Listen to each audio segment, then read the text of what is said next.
Hello दी, this Rekha Kushwaha. Welcome to M for teaching. हाजिर हूँ आप सभी के सामने बहुत ही अमेजिंग आज की क्लास के साथ और आप सभी का स्वागत है आपके खुद के प्लेटफॉर्म एम फॉर टीचिंग पर, जहां पर हम अपनी अपकमिंग ऑल टीचिंग एग्जाम्स की रिवीजन और प्रिपरेशन को कवर कर रहे हैं। तो D+B का नोटिफिकेशन आ चुका है हमारे सामने और कुछ हमारे सामने वैकेंसीज आई है जिसमें PRT, TGT और PGT है इंक्लूड, और कुछ अदर हमारे नॉन टीचिंग एग्जाम्स भी हैं। तो टोटल हमारे सामने 5000 प्लस वैकेंसीज आ चुकी हैं। बहुत सारे कैंडिडेट्स हैं जो कंफ्यूज हो रहे हैं और ये बात बोल रहे हैं कि मैम अभी तक ऑफिशियल नोटिफिकेशन तो आया नहीं है। तो देखिए 14 मार्च से फॉर्म फिल होना स्टार्ट हो जाएगा, तो इट मींस अभी आप लोगों के सामने एक हफ्ता है। तो एक हफ्ते के अंदर अंदर आप लोगों को ऑफिशियल जो वेबसाइट है D+B की, वहां पर लिंक मिल जाएगा, वहां पर ऑफिशियल नोटिफिकेशन आ जाएगा। हालांकि वैकेंसीज का जो एक नोटिफिकेशन होता है, सिर्फ नोटिफिकेशन वो आ चुका है। फॉर्म फिल होने वाला जो लिंक है वो ओपन होगा 14 मार्च से, ऑफिशियल वेबसाइट पर आ जाएगा। ठीक है, तो बेफिक्र रहिए, वैकेंसीज आप लोगों के सामने ऑफिशियल ही आई है और तैयारी अपनी कंटिन्यू रखें, जारी रखें। सो स्टार्ट करेंगे। एलिजिबिलिटी क्राइटेरिया और सैलरी स्ट्रक्चर को आज हम इस वीडियो में, इस क्लास में जानेंगे। यह है आप लोगों के सामने ऑफिशियल लिंक मुझसे और एम फॉर टीचिंग से जुड़ने के लिए। सभी लिंक से जुड़े। और अब आप लोगों के सामने क्विज सेशन भी कंटिन्यू हो रहा है और क्विज सेशन को भी मैं स्टार्ट करने वाली हूँ, जिसमें हम सिर्फ और सिर्फ टारगेट करेंगे KVS और D+B को। ठीक है, तो सब्जेक्ट वाइज हमारी वैकेंसीज के अकॉर्डिंग होंगी क्विज। तो ये व्हाट्सएप ग्रुप पर ही होंगे, टेलीग्राम ग्रुप पर मैं अभी नहीं कंटिन्यू कर रही हूँ, तो व्हाट्सएप ग्रुप पर ही आप लोगों को कंटिन्यू रखना है। सो स्टार्ट करेंगे, आगे बढ़ेंगे।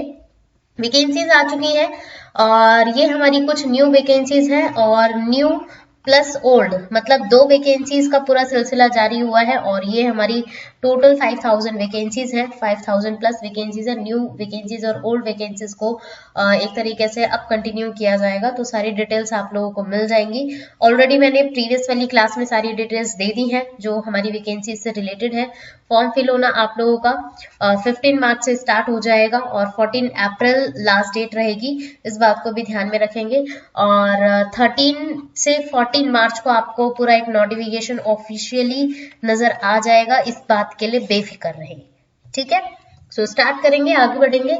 और ये आप लोगों के सामने है सारी डेट्स और ये मैंने क्लियर कर ही दिया है। ओल्ड वैकेंसीज और न्यू वैकेंसीज कितनी है, तो 5000 प्लस वैकेंसीज है टोटल। सो चलिए, एलिजिबिलिटी क्राइटेरिया सबसे पहले हम जानेंगे पीजीटी की। पीजीटी के लिए सबसे मस्ट या सबसे इंपॉर्टेंट है आप लोगों के लिए, मास्टर डिग्री आप लोगों का होना कंपलसरी है। ठीक है, और डिप्लोमा होना जरूरी है एक तरीके से, और वो यहाँ पर अगर मैं कहूँ तो बीएड को मान्यता या एक तरीके से रिकॉग्नाइज्ड माना जाता है। ठीक है, तो पीजी के साथ साथ अगर आपके पास बीएड है तो आप एलिजिबल हैं। सीटेट या किसी अदर टेट की कोई ऐसी रिक्वायरमेंट नहीं होती है पीजीटी में। 3 ईयर का अगर आपके पास कॉलेज या हायर सेकेंडरी स्कूल या कोई भी पर्टिकुलर हाई स्कूल में सब्जेक्ट कंसर्न के अनुसार अगर आपके पास है, मतलब एक तरीके से एक्सपीरियंस, तो भी आप एलिजिबल है। और यहाँ पर जो है 36 तक आप लोग फिल कर सकते हैं, ये लास्ट जो है मतलब एक तरीके से एज लिमिट है, तो इस बात को ध्यान में रखेंगे। फिजिकल एजुकेशन टीचर के लिए ग्रेजुएट होना जरूरी है और मतलब बैचलर डिग्री आपके पास होनी चाहिए, चाहे वो बीए हो, बीकॉम हो, बीएससी हो, कुछ भी हो। और प्लस जो फिजिकल एजुकेशन का एक पर्टिकुलर टीचिंग डिप्लोमा होता है BPEd, तो वो आप लोगों का होना चाहिए। ठीक है, और 30 इयर्स आप लोगों की लास्ट एज रहेगी इसके अंदर, ध्यान रखेंगे। नेक्स्ट है हमारे सामने डोमेस्टिक साइंस टीचर के लिए दो ऑप्शन है आप लोगों के पास। एक है बैचलर डिग्री होनी चाहिए, मतलब एक तरीके से डोमेस्टिक साइंस में या होम साइंस में कोई भी रिकॉग्नाइज्ड यूनिवर्सिटी से, और साथ के साथ बीएड होना चाहिए आप लोगों का। पर्टिकुलर बीएड का जो सब्जेक्ट है वो होना चाहिए डोमेस्टिक साइंस या होम साइंस में। ठीक है, तो ये दो ऑप्शन, मतलब एक तरीके से 2 पॉइंट है और दोनों ही कंपलसरी है। Must have passed Hindi as a subject in secondary level, यानी कि 12th में आपकी हिंदी होनी चाहिए, ये एक कंपलसरी है। और आपकी एज यहाँ पर 30 ईयर होगी लास्ट, तो आप फिल कर सकते हैं इसको। डोमेस्टिक साइंस टीचर या होम साइंस दोनों एक ही है, इस बात को ध्यान में रखेंगे। नेक्स्ट है हमारे सामने टीजीटी कंप्यूटर के लिए। तो यहाँ पर देखिए और करके 3 ऑप्शन दे रखे हैं, तीनों ऑप्शन में से 4 ऑप्शन दे रखे हैं, चारों ऑप्शन में से कोई भी एक होना चाहिए। तो बैचलर डिग्री यानी कि ग्रेजुएशन होनी चाहिए, या जो BCA में है एक तरीके से वो हो सकता है। कंप्यूटर साइंस अगर आपने किया हुआ है वो हो सकता है। BE या BTech अगर आपने किया हुआ है कंप्यूटर साइंस से तो वो भी आप लोगों का हो सकता है इसमें।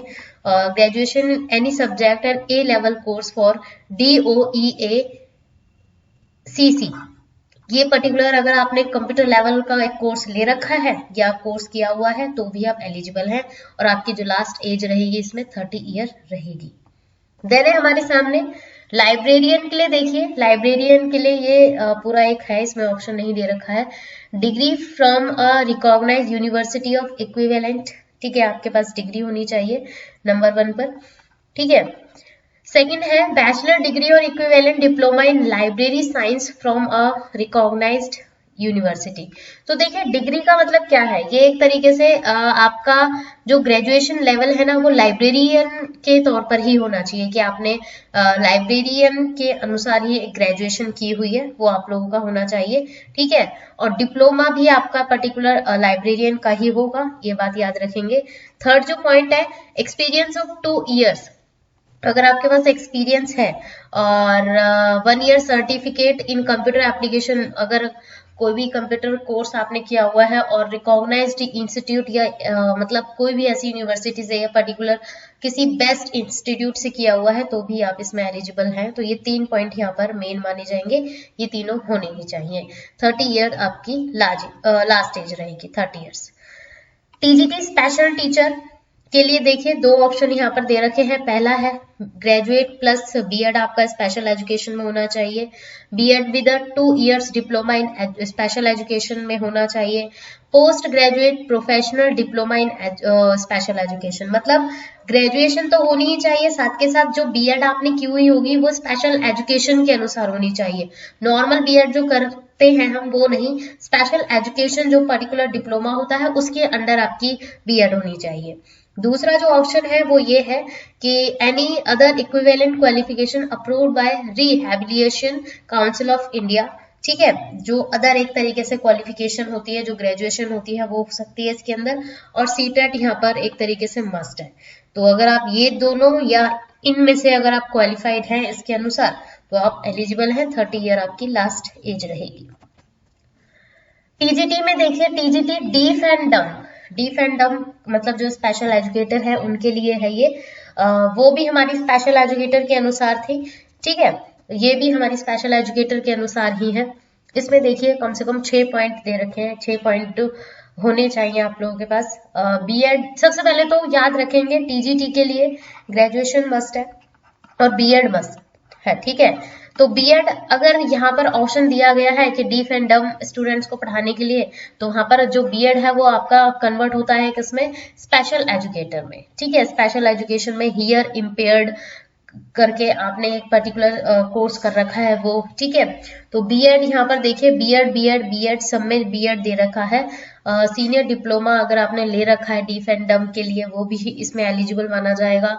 स्पेशल कोर्स किया हुआ है एक तरीके से वो भी एलिजिबल माना जाएगा, ठीक है। पोस्ट ग्रेजुएट लेवल पर अगर आप लोगों ने डिप्लोमा लिया हुआ है स्पेशल एजुकेशन का वो भी इसमें वैलिड माना जाएगा, ठीक है।